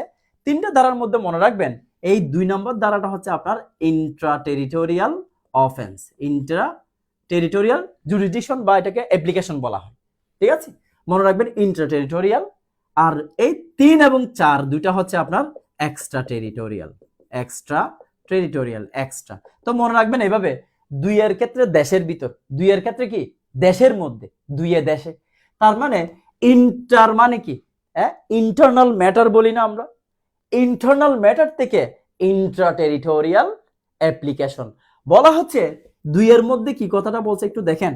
যখন কোনো ব্যক্তি, যখন কোনো অপরাধী দেশের মধ্যে কোনো অপরাধ করে, তার বিচার অর্থাৎ যোগ্যতা সম্পন্ন, অর্থাৎ বিচার করার যোগ্যতা সম্পন্ন প্রত্যেকটা ফৌজদারি আদালতে থাকবে। এটা কোন ধারায় বলছে? 2 ধারায় বলছে। অর্থাৎ দেশের মধ্যে সেটা বিদেশি বাংলাদেশি সিটিজেন হোক অথবা বাইরের কোনো বিদেশি কোনো সিটিজেন হোক, তার বিচার বাংলাদেশের ফৌজদারি আদালতের থাকবে। যেমন কথার কথা, এখন চট্টগ্রামে যদি চট্টগ্রামের একজন ব্যক্তি আরেকজনকে খুন করে ফেলে, তার বিচার যেমন বাংলাদেশের ফৌজদারি আদালত করতে পারবে, একইভাবে কানাডার একজন ব্যক্তি যদি এখানে এসে খুন করে, তারও বিচার বাংলাদেশে করতে পারবে। এই জন্য বলা হচ্ছে বাংলাদেশের বিরুদ্ধে যেই অপরাধ করুক না কেন, তার বিচার করার এখতিয়ার সম্পন্ন ফৌজদারি আদালতের অবশ্যই থাকবে, ঠিক আছে। এটা হচ্ছে সেকশন 2। সেজন্য এটার নাম কি? Intra territorial, Intra territorial. বুঝতে পারছি? তার মানে বাংলাদেশের ভিতরে সেটা বাংলাদেশি হোক বা বিদেশি হোক, ডাজেন্ট ম্যাটার, অপরাধ করলেই তার বিচার করা যাবে। বুঝতে পারছি? এখানে আর কিছু নাই। এরপর আসি আমরা, 2 তো গেল, 2 বাদ দিয়ে দিলাম, 2 সরাসরি আমাদের দেশের মধ্যে। কিন্তু 3 বলা হচ্ছে, 3 এবং 4 এর মধ্যে একটু তফাৎ আছে। ধারা কত দেখেন, আমি স্পষ্ট দেখছি স্যার, কোনো সমস্যা নেই। শাহজাহান রনি, থ্যাংক ইউ ভাইয়া। ধারা 3 এবং ধারা 4 এর মধ্যে একটু তফাৎ আছে, সেগুলো একটু যদি বলি। 3 এর মধ্যে কি বলছিলাম? এক্সট্রা টেরিটোরিয়াল অ্যাপ্লিকেশন, মানে কি অপরাধটা সংঘটিত হয়েছে দেশের বাইরে। কি বললাম? অপরাধটা সংঘটিত হয়েছে দেশের বাইরে। সেই অপরাধটা সংঘটিত করার পর সে যদি দেশে আসে, তাকে যেখানেই পাওয়া যাক না কেন, তার বিচার বাংলাদেশের যে কোনো ফৌজদারি আদালতে থাকবে। বুঝাতে পারছি? যেমন আমি যদি বলি 3 এর মধ্যে, কুদ্দুস একজন বাংলাদেশি সিটিজেন, বিডি সিটিজেন, সে কানাডায় গেছে, নরওয়েতে গেছে, ইন্ডিয়াতে গেছে, আমেরিকায় গেছে, যেখানে হোক বাংলাদেশের বাইরে যাওয়ার পর সেখানে যদি সকিনাকে কি করে, আপনার কি করে, একটা যদি হাক দিতে চেষ্টা করে অথবা হাক বলতে জড়াই ধরতে চেষ্টা করে, তাহলে এক্ষেত্রে বলা হচ্ছে এটা ওই দেশে কোনো অপরাধ নয়। কথা বুঝে নিয়েন, ওই দেশে অপরাধ নয়। কিন্তু আমাদের বাংলাদেশে কোনো মেয়ের প্রতি বাজে দৃষ্টিতে তাকানো তো অপরাধ, ঠিক কিনা? ইপটিজ করা, সেইখানে যদি হাক করতে যায়, এটা শ্লীলতাহানিতে আসবে না, ইপটিজিং আসবে না। বলা হচ্ছে কুদ্দুস বাইরের দেশে সকিনের সাথে যেটা করছে সেটা করার পর যদি বাংলাদেশে আসে, তাহলে সেই অপরাধ হিসেবে গণ্য করে তার বিচার যে কোনো ফৌজদারি আদালতে করতে পারবে। এখানে একটা কথা বলেছে, কুদ্দুস বাইরের দেশে যে কাজটা করেছে সেটা ওই দেশে অপরাধযোগ্য হোক বা না হোক, যদি বাংলাদেশে অপরাধযোগ্য হয়, মানে শাস্তিযোগ্য অপরাধ হয়, এটার জন্য শাস্তি নির্ধারিত আছে বাংলাদেশে, এরকম যদি হয় তখনই কিন্তু কুদ্দুসের বিচার করা যাবে। ঠিক আছে, কি করা যাবে? কুদ্দুসের বিচার করা যাবে। অর্থাৎ সেই ক্ষেত্রে বাংলাদেশের কোনো নাগরিক যদি বাংলাদেশের বাইরে গিয়ে কোনো অপরাধ করে, তার ওই কাজটা বিদেশের মাটিতে শাস্তিযোগ্য অপরাধ হোক বা না হোক, যেমন আমরা যে একটু বললাম সকিনার সাথে হাগ করতে যাওয়া, এটা তো বিদেশের নর্মাল ম্যাটার, ঠিক কি না? স্বাভাবিক একটা প্রক্রিয়া, মানে একটা কাজ। কিন্তু আমাদের দেশে কি অপরিচিত মানুষের সাথে হাগ করা যাবে? কখনোই যাবে না। তাহলে আমাদের দেশে এটা কিন্তু শাস্তিযোগ্য অপরাধ। সুতরাং এটা কি হবে? শাস্তিযোগ্য অপরাধ হিসেবে, মানে এটাকে তার বিরুদ্ধে কি করা যাবে? ব্যবস্থা নেওয়া যাবে। বাংলাদেশের প্রত্যেকটা ফৌজদারি আদালতের তার কি থাকবে? তার বিচার করার ক্ষমতা থাকবে। ঠিক আছে, অর্থাৎ তার বিচার এবং শাস্তি প্রদানের ক্ষমতা বাংলাদেশে আদালতের থাকবে। ইন্টার টেরিটোরিয়াল এবং এক্সট্রা টেরিটোরিয়াল। ওকে, এরপর আসি আমরা কোথায় চলে যাব? 4-এর মধ্যে। ধারা কত? 4। এই দেখা যাচ্ছে না আইয়ুব আলী, হ্যাপি বেগম, ও আছে তো অনেকেই। যাই হোক, এখন আসি আমরা তাহলে 2, 3, 4, 4টা একটু দেখবো আমরা। 4-এর মধ্যে কি বলছে? এইটাও কিন্তু এক্সট্রা টেরিটোরিয়াল অফেন্স, তবে 3 ধারার মধ্যে যে কথাটা বলছে সেই কথাটাকে আরেকটু করে এক্সটেন্ড করছে। কি করছে? আরেকটু করে বাড়াইছে 4 নাম্বার ধারায় এসে। তার মানে আমরা 3-এর মধ্যে পড়ছিলাম BD citizen out of BD act, out of কি? BD act. তার মানে কি? বাংলাদেশি সিটিজেন যদি বাইরের দেশে গিয়ে কোনো অপরাধ করে, তার বিচার বাংলাদেশের এখতিয়ার সম্পন্ন ফৌজদারি আদালতে থাকবে। 4-এর যে প্রথম অনুচ্ছেদ, মানে প্রথম পার্ট, সেখানেও কিন্তু এই কথাটাই বলছে। দেখেন, অর্থাৎ 4 নম্বর ধারার যে প্রথম পার্ট, এখানে কিন্তু 3টা ছিল, 2 নম্বরটাকে রিপিল করা হয়েছে। 2 নম্বর যেটা, স্যার বাংলাদেশে বিচার করতে চাইলে দুজনকে বাংলাদেশের নাগরিক, না দুজনকে বাংলাদেশের নাগরিক হতে হবে না। ও যদি বাংলাদেশের এখানে বিচার দেয়, বিচার করতে পারবে, ঠিক আছে, তার বিরুদ্ধে ব্যবস্থা নেওয়া যাবে। দুজনকে বাংলাদেশে হতে হবে না। এখন দেখেন, এরপর হচ্ছে প্রথম অনুচ্ছেদের মধ্যে যেটা বলেছে সেটা বরাবর 3-এর মধ্যে একই কথা বলেছে, সেম কথা বরাবর। দেখেন, বাংলাদেশের বাইরে যে কোনো স্থানে বাংলাদেশের নাগরিক কর্তৃক কোনো অপরাধ সংগঠন করলে তার বিচার বাংলাদেশের এখতিয়ার সম্পন্ন ফৌজদারি আদালত করতে পারবে। ঠিক আছে, তার মানে এখানেও এক্সট্রা টেরিটোরিয়াল। ওই বিডি সিটিজেন বাংলাদেশে বাইরে কোনো অপরাধ করে আসছে, এরপরে বাংলাদেশে আসছে, তার ধরে বিচার করতে পারবে যে আদালতের এখতিয়ার অধীনে সে গেছে, যাকে পাওয়া গেছে, গ্রেপ্তার করা গেছে। ঠিক আছে, এখন আসি 2 নম্বরটা তো রিপিল করা হয়েছে, বাদ দেওয়া হয়েছে, আমাদের দরকার নেই। একটু 3 নম্বরটা একটু দেখেন, 3 নম্বর অনুচ্ছেদ বা 3 নম্বর যে প্যারাটা, সেটা একটু দেখেন। এখানে বলা হচ্ছে, অর্থাৎ বাংলাদেশি সিটিজেন হোক বা বিদেশি কোনো সিটিজেন হোক, ফরেন কোনো সিটিজেন হোক, নাগরিক হোক, যদি তারা, আবার বলতেছি দেখেন 4-এর যে লাস্ট পার্ট, বাংলাদেশি সিটিজেন হোক অথবা সেটা বিদেশি কোনো নাগরিক হোক, যদি বাংলাদেশের নিবন্ধিত কোনো জাহাজ বা বিমানে অপরাধ করে, তাহলে এটা, এই যে জাহাজ বা বিমানের কথা যে বললাম, এটা কোথায় নিবন্ধিত? জাহাজ বা বিমানের যে কথা বললাম, এটা কোথায় নিবন্ধিত? বাংলাদেশে নিবন্ধিত। তো বাংলাদেশের নিবন্ধিত কোনো জাহাজে যদি কোনো বাংলাদেশি নাগরিক অপরাধ করেছে, তারও বিচার বাংলাদেশের ফৌজদারি আদালত করতে পারবে। যদি কোনো অস্ট্রেলিয়া, আমেরিকা বা কি নরওয়ের, কানাডার কোনো নাগরিক করে, তাহলে তারও বিচার কি করতে পারবে? বাংলাদেশের ফৌজদারি আদালত করতে পারবে। কারণ অপরাধটা সংগঠিত হয়েছে জাহাজে অথবা কোথায়? বিমানে। জাহাজে বা বিমানে। আবার সেই জাহাজ বা বিমানটা নিবন্ধিত কোথায়? আমাদের বাংলাদেশে। বাইরের দেশে নিবন্ধিত হলে হবে না। যেমন আমি যদি একটা বাস্তব উদাহরণ দিই, সেটা হচ্ছে কি? সেটা হচ্ছে যেমন এই যে এমবি আব্দুল্লাহ, মনে আছে কিছুদিন আগে এমবি আব্দুল্লাহ নামে একটা জাহাজকে কি করা হয়েছিল? কিডন্যাপ, অপহরণ করা হয়েছিল, নিয়ে গেছিল যে এমবি, হ্যাঁ, ধারা 4 এমপি আনার হত্যা, হ্যাঁ, জাহাজে জলদস্যু, ভেরি গুড। তাহলে এই এমবি আব্দুল্লাহর মধ্যে যদি বাংলাদেশে কোনো মানুষ জড়িত থাকতো, তার বিচারও বাংলাদেশে করতে পারতো। এবং ওই এমবি আব্দুল্লাহ জাহাজের মধ্যে বাংলাদেশ সোমালিয়ার যারা জলদস্যু ছিল তাদেরকে যদি ধরতে পারত, এই জাহাজ বা পৃথিবীর যেই প্রান্তেই থাকুক না কেন ওই দেশকে ইনফর্ম করে, ওই দেশকে কি করে ইনফর্ম করে, ধরলাম সেটা হচ্ছে প্রশান্ত মহাসাগরে, আটলান্টিক মহাসাগরে, তাহলে ওখানে যেই দেশের এরিয়ার উপর দিয়ে যেতে হয় সেই দেশকে ইনফর্ম করে সেই জাহাজকে ধরে নিয়ে এসে ওই জাহাজের মধ্যে যারাই থাকুক দেশি বা বিদেশি তার বিচার বাংলাদেশের ফৌজদারি আদালত করতে পারবে। বুঝতে পারছি? এটা হচ্ছে আপনার extra territorial application. Mohammad Borhanuddin, আচ্ছা রাকিব পিছিয়ে। এখন আসি এই যে 4-এর যে কথাটা বলছে বা 3-এর মধ্যে যে কথাটা বলছে, বাংলাদেশি কোনো নাগরিক বাইরের দেশে কোনো অপরাধ করলে সে বাংলাদেশে আসার পর তার বিচার যে কোনো ফৌজদারি আদালতে থাকবে, সেই কথাটা হুবহু কোথায় আছে বলেন তো? সেই কথাটা হুবহু সিআরপিসির অর্থাৎ ফৌজদারি কার্যবিধির 188 ধারার মধ্যে আছে। 188 ধারার মধ্যে আছে। হ্যাঁ, জলদস্যু, রাইট। 100 কত ধারার মধ্যে আছে?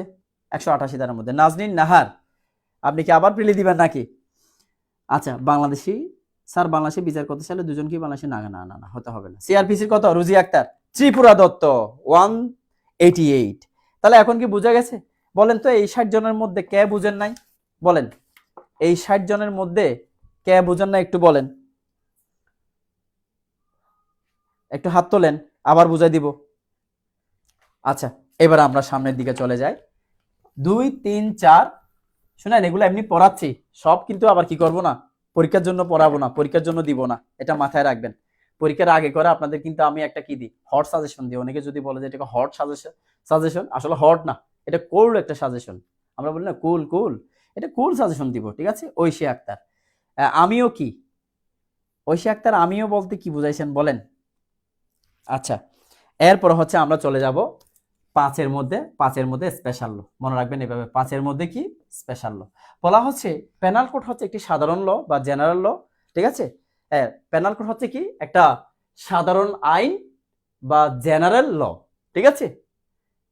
যদি কোনো স্পেশাল ল এর সাথে কনফ্লিক্ট লাগে, স্পেশাল ল বলতে নারী শিশু নির্যাতন দমন আইন 2000, যেমন একটা বিষয় একটু দেখেন, এতে ধর্ষণ করলে, ঠিক আছে, রেপ করলে এটা শাস্তি কত, কোথায় আছে? পেনাল কোডে 375 আর সরি সংজ্ঞা আর 376 এর মধ্যে কি আছে? শাস্তির বিধান আছে।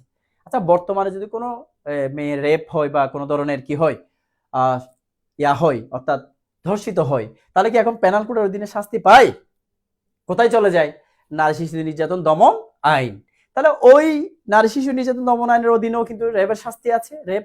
আবার বলা হচ্ছে দণ্ডবিধিতে কিন্তু ধর্ষণের শাস্তি আছে, কিন্তু করা হয় কোনটা, প্রিভেল পাই কোনটা? ওই নারী শিশুরটা। এজন্য বলা হচ্ছে সেকশন 5-এ স্পেশাল। সেকশন 5-এ কি স্পেশাল, কেমন? ওকে, এরপর হচ্ছে, আচ্ছা সব ঠিক আছে। এরপর 5-এর পরে হচ্ছে আমরা 6-এ চলে যাব। 6-এর মধ্যে একটু দেখেন, এই 6টা আপনার সামনের দিকে একটা চতুর্থ অধ্যায়ের সাথে মিল আছে। কোন অধ্যায়ের সাথে? চতুর্থ অধ্যায়ের সাথে মিল আছে। চতুর্থ অধ্যায়ে কি নিয়ে আলোচনা করছে? চতুর্থ অধ্যায়ে জেনারেল এক্সেপশন বা সাধারণ ব্যতিক্রম নিয়ে আলোচনা করছে, কেমন? অর্থাৎ আমরা যে হোমিসাইড পড়ি, হোমিসাইড অর্থাৎ নরহত্যা কিন্তু 2 ধরনের। নরহত্যা কয় ধরনের? হোমিসাইড, এটার নাম হচ্ছে কি হোমিসাইড, মানে নরহত্যা, মানে মানুষকে হত্যা আর কি, এক কথায়, কেমন? আচ্ছা দেখেন, এরপরে বলা হচ্ছে এই হোমিসাইড কিন্তু 2 ধরনের। একটা হচ্ছে আপনার লফুল হোমিসাইড, আর একটা হচ্ছে আনলফুল হোমিসাইড। আপনারা যারা বুঝেন না, আমি আসতেছি, একটু ওয়েট করেন, কেমন?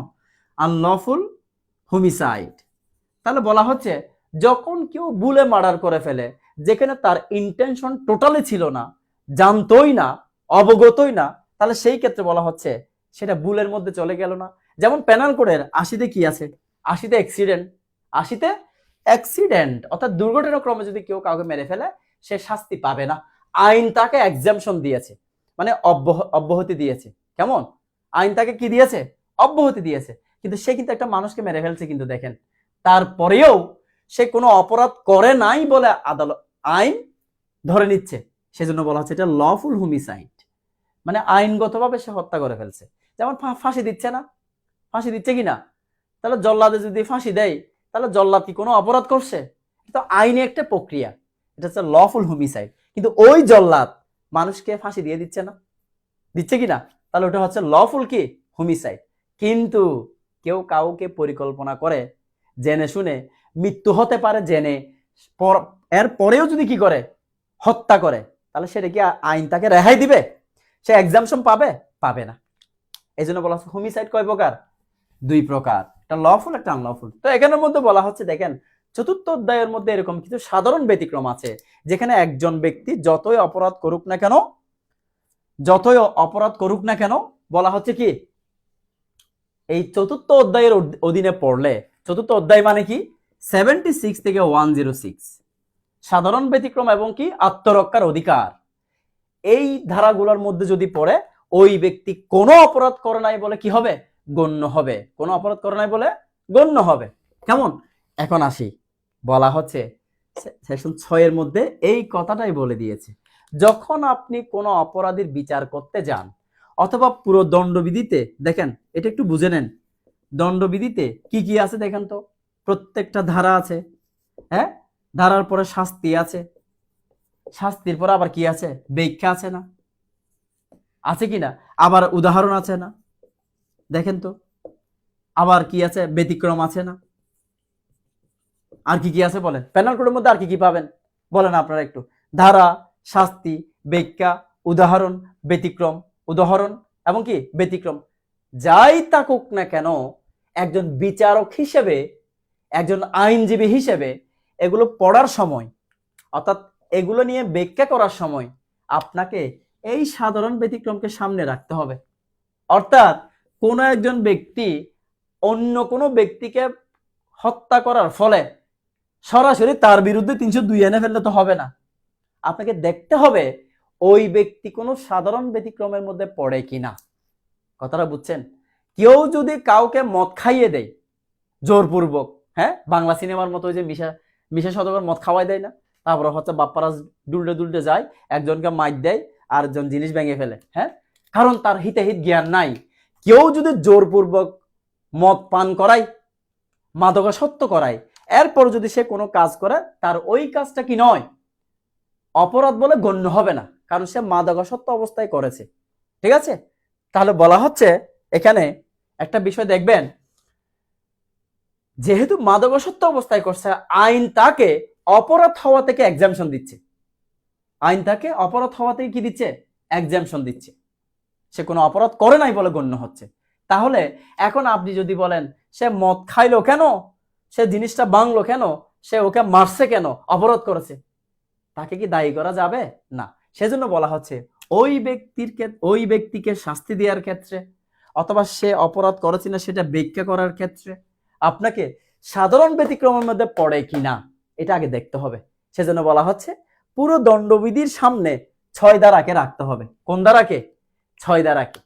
এটাই, আর কিছু নাই এখানে। ঠিক আছে? পরিমণি, রাসেল দেওয়ান। ওকে, জেনারেল অর্থাৎ সাধারণ ব্যতিক্রম। বাইয়ার বুলেট ফলো অনেক স্পেশাল প্রিলির জন্য পড়লে ফেল করা খুবই কঠিন হয়ে যাবে। খায়রুল চৌধুরী। আচ্ছা, 5 ধারাতে হচ্ছে, এটা কে বলছে? মাহমুদুল হাসান। 5 ধারাটা একটু রিপিট করি আমরা। 5 ধারাটা হচ্ছে স্পেশাল ল এবং জেনারেল ল এর মধ্যে যদি কোনো কনফ্লিক্ট হয়, তাহলে স্পেশাল লটাই প্রাধান্য পাবে। এখানে পেনাল কোড, সিআরপিসি প্রাধান্য পাবে না, যেগুলো পরবর্তীতে করছে। অর্থাৎ special law shall prevail over general law, এই ম্যাগজিম থেকেই সেকশন 5 আসছে। ঠিক আছে? Special law shall prevail, priority পাবে কার উপর? জেনারেল ল এর উপর। বুঝাতে পারছি? হ্যাঁ, সেকশন 5, রাকিব হাসান সেকশন 5। এটা ওদিকে যাব, ওদের আজকে একটু ফার্স্ট ক্লাস তো, পরিমাণ plus Nasir plus, Nasir class, হ্যাঁ, পরিমাণ প্লাস নাসির ক্লাস। আচ্ছা, তাহলে গেল 5 ধারা। ঠিক আছে? এরপর আরেকজন বলছিলেন কে? আচ্ছা, এটা বুঝা গেছে না? ঠিক আছে, তাহলে এখন কথা হচ্ছে আজকে আমাদের দুটো ওরিয়েন্টেশন ক্লাস ছিল। একটা হচ্ছে অনলাইন, আর একটা হচ্ছে অফলাইন। অফলাইনের মধ্যে আমাদের প্রায় 50 জন প্লাস এসেছিল আজকে প্রথম দিনেই, এবং অনলাইনের মধ্যে অনেকে যুক্ত ছিলেন, অনেকে হয়তো পরে দেখবেন ক্লাসটা। তো কথা হচ্ছে গরম পড়তেছি কিন্তু বেশি। ঠিক আছে? এখন কোনো ফ্যান চালাইতে পারি না, যে কারণ একটু করে সাউন্ড শো বা বাতাসের একটা শব্দ হয়, সেটার জন্য। সাগর শ্রাবণ এতক্ষণ পরে আমাদের সাথে যুক্ত হয়েছেন। তো কথা হচ্ছে গাইডলাইন যা দেয়ার দিয়ে দিছি, সারা বছর গাইডলাইন নিতে যাবেন না। আমার একটা অনুরোধ হচ্ছে গাইডলাইন কম নিবেন, যত বেশি কম নিতে পারেন তত আপনার জন্য ভালো। আপনার গাইডলাইন ফলো না করে কাবজাব কথা না শুনে টেবিলে বসে 2টা সেকশন শিখতে পারলে আপনি অনেক এগিয়ে যাবেন। অনেকজনে অনেক ধরনের কথা বলবে, এত কথা নিয়ে আর কি দরকার বলেন? এটা কি অক্সফোর্ডের কোনো আইএলটিএস এর পরীক্ষা দিচ্ছেন ভাই? 70টা দেশের মানুষের কথা শুনতে হচ্ছে। বাংলাদেশের বার কাউন্সিলের প্রশ্ন, যেটাতে আপনি ফেস করে আসছেন, সামনে ফেস করবেন, নর্মাল একটা বিষয়, এতগুলো মানুষের পরামর্শ কি দরকার? 70 জনে 70 রকমের কথা বলবে, হরেক রকমের কথা বলবে, মাথাটা গোলাই দিবে। সিম্পলি প্রিপারেশন নেবেন, সিম্পলি বাট গর্জিয়াস, গর্জিয়াস, ঠিক আছে? বলে সিম্পলের মধ্যে গর্জিয়াস বলে না, ওভাবে করে প্রিপারেশন নেবেন। তো এখন যে আমি যদি বলি ভাই একটি গাইড বলছিলাম তো, এটা মানে আইন পার্ট এবং পিলি মাস্টার, যেটা 2টা থেকে যেটা ভালো লাগে ওটা নিতে পারেন। রিফাতুল্লাহ রিটার্ন শিটের অপেক্ষায় আছি। রিফাতুল্লাহ ভাই তাই নাকি? স্যার এসি লাগবে, এসি লাগাই ফেলবো, ঠিক আছে? আপনাদের কথা শুনে এখন দেখতেছি যে গরম পড়তেছে, এসি লাগাইতে হবে। ওকে, না আমাদের অফিসে আছে, আবার ক্লাসরুমে আছে, এখানে আর আনি নাই আর কি। যাই হোক, শেখ নাহিদ, আর এসি দিলে তো বেশি আরাম পেয়ে যাব, গরমের মধ্যে কাজ করতে ইচ্ছে করে, ঠিক আছে? আরামের মধ্যে কিন্তু অলসতা চলে আসে, এটা খেয়াল করে দেখিয়েন।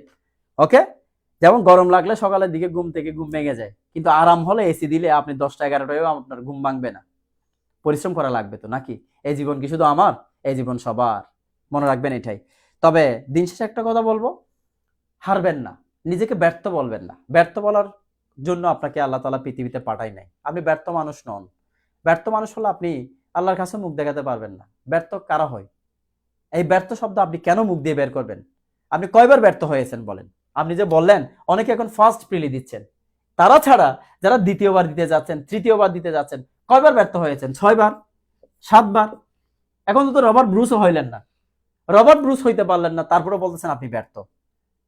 এটা তো বলার সুযোগ নাই। আপনি মানুষ, I am possible K possible করবেন আপনি, মানে ইম্পসিবল কে, যেটা বলি অসম্ভবকে সম্ভব করাই অনন্ত জলিলের কাজ, আর অসম্ভবকে সম্ভব করাই হচ্ছে আপনার কাজ। বার কাউন্সিলে পাশ করাটাই কার কাজ? আপনার কাজ। এখন আপনি অনন্ত জলিলের কাছে যান, ভাই 7টা সাবজেক্ট পাশ করতে পারতেছি না, এটা তো অসম্ভব প্রায়। তখন সে বলবে একমাত্র আমার কাজ অনন্ত জলিলের কাজ, দেখেন এটা একদিনে রাতে মুখস্থ করে দিবে উনি, ঠিক আছে? তো এখন অনন্ত জলিল যদি সব সম্ভব করতে পারে, তাহলে আপনি পারবেন না কেন? অবশ্যই পারতে হবে, কিন্তু কথা হচ্ছে আপনার লক্ষ্যটা অটুট থাকতে হবে, স্থির থাকতে হবে।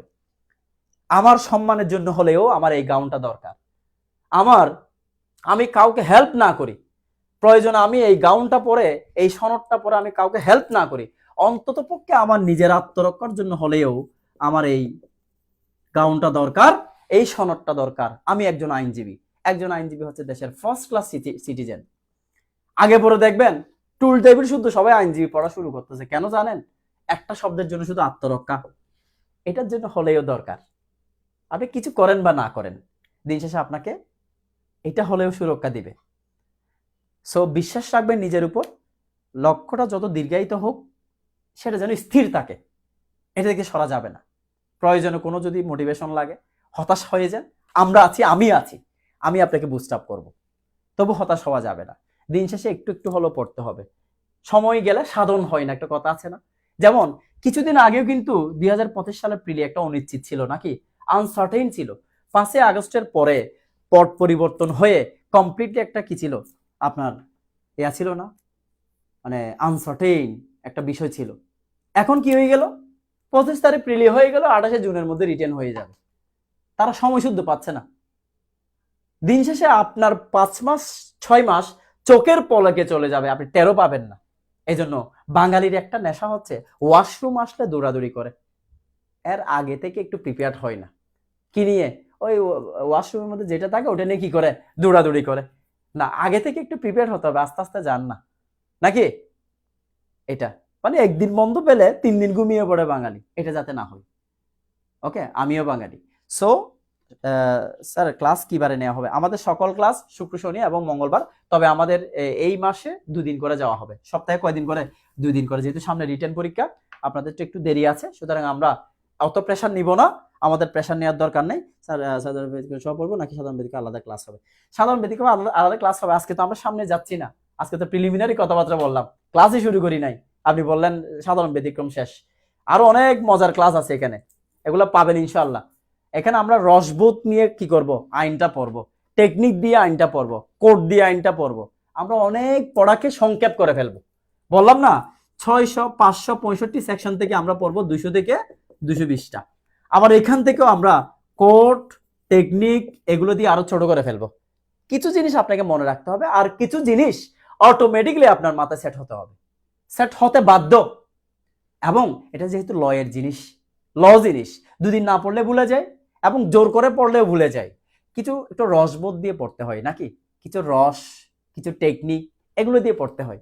এগুলো না করলে আপনার এগুলো মনে থাকে না। কারণ পরীক্ষার হলে আপনার টেকনিকগুলোই মনে পড়ে, আপনার জোর করে যেটা পড়ছেন সেটা কখনো মনে থাকবে না। ঠিক আছে? তো কথা হচ্ছে, আমাদের লক্ষ্য যদি থাকে স্থির, আমাদের বিজয় আসবেই ইনশাল্লাহ। তো আজকে আমরা এতটুকু পর্যন্ত নিই, কারণ যেহেতু খুব বেশি গরম অবস্থা, ভিজে ঘেমে একাকার। তো ইনশাল্লাহ দেখা হবে আমাদের নেক্সট ক্লাসে। আমাদের নেক্সট ক্লাস হবে আমাদের প্রাইভেট সিক্রেট গ্রুপে, এবং আমাদের অলরেডি তো মেবি 79 জন কতজন হয়ে গেছে। তো সবাইকে একটু জানিয়ে দিবেন আমাদের তুকট হয়েছে, বলে দিবেন যে এটা সাইমন স্যার আমাদের লিগেল হোম অল্প পড়া থেকে সবাইকে নাকি তুকড় বানাবে, এই কথাটা পৌঁছায় দিবেন। এটা মুখের কথা নয়, আমরা কাজে প্রমাণ দিব ইনশাল্লাহ, আমরা পরীক্ষার মাধ্যমে প্রমাণ দিব ইনশাল্লাহ। এবং আমাদের সদস্যগণ, আমাদের টিচার প্যানেলগণ যেভাবে ডেডিকেটেড, আমাদের সদস্যদেরকেও আমরা সেভাবে ডেডিকেটেড বানাবো ইনশাল্লাহ। আমরা ছেড়ে দিব না মাঝপথে, আমরা আপনাদেরকে কখনোই মাঝপথে ছেড়ে দিব না, একদম বিজয়ের দোরগোড়ায় আমরা পৌঁছে দিব। আপনাদের সাথেই আছি, প্রত্যেকটা মুহূর্তে আপনাদের পাশেই থাকবো ইনশাল্লাহ। শুধু আপনাদের ডেডিকেশন দরকার, আপনাদের সিনসিয়ারিটি দরকার, আপনাদের অনেস্টি দরকার। আমি বলবো এই তিনটা জিনিস যদি থাকে, তাহলে আপনি সামনের বার কাউন্সিলটা আপনার, সামনের বার কাউন্সিল সনদটা আপনার, এই বিজয়টা আপনার হবে ইনশাল্লাহ। সবাই ভালো থাকবেন এবং সুস্থ থাকবেন। আমাদের জন্য, আমার জন্য দোয়া করবেন এবং পড়াশোনার সাথে সম্পর্ক বাড়াবেন। যেভাবে গাইডলাইনগুলো দিয়েছি সেগুলো ফলো করবেন। ধন্যবাদ সবাইকে। এবং আগামী ক্লাস থেকে আমাদের প্রত্যেকটা ক্লাস সিক্রেট গ্রুপে হবে। আপনাদের যারা বন্ধুজন এবং পরিচিত জন আছেন, যারা শুভাকাঙ্ক্ষী আছেন, তারা যদি মনে করেন যে আমাদের ক্লাসগুলো বোধগম্য এবং এতটুকু উপকারে আসবে, আমাদের পক্ষ থেকে একটু নিউজটা জানিয়ে দিবেন। ঠিক আছে? আমরা অন্যান্য প্রতিষ্ঠানের মতো অত বেশি ফি ধরি নাই, সাধ্যের মধ্যে যেন সুখটুকু পাওয়া যায়। আবারও কি বললাম, সাধ্যের মধ্যে যেন সুখটুকু পাওয়া যায়, সেই ব্যবস্থাটাই আমরা লিগেল হোম করেছি। আমরা আপনাদের পাশে থাকতে চাই, আপনাদের পাশে থেকে সর্বোচ্চ লেভেলের ডেডিকেশন এবং শ্রমটা দিতে চাই, এবং কোয়ালিটি সম্পূর্ণ এডুকেশন এক্সপ্লোর করতে চাই। সবাই ভালো থাকবেন এবং সুস্থ থাকবেন। আবারও সালাম জানাচ্ছি। আসসালামু আলাইকুম রহমতুল্লাহি ওয়া বারাকাতুহু। দোয়া করবেন। রহমান হোসেন, সপ্তাহে 2 দিন ক্লাস হচ্ছে, শুক্র শনি। হ্যাঁ, শুক্র শনি। হোসেন রানা, শুক্রবার এবং শনিবার।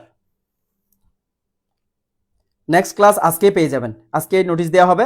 নেক্সট ক্লাসটা রুটিনটা আজকে পেয়ে যাবেন ইনশাল্লাহ।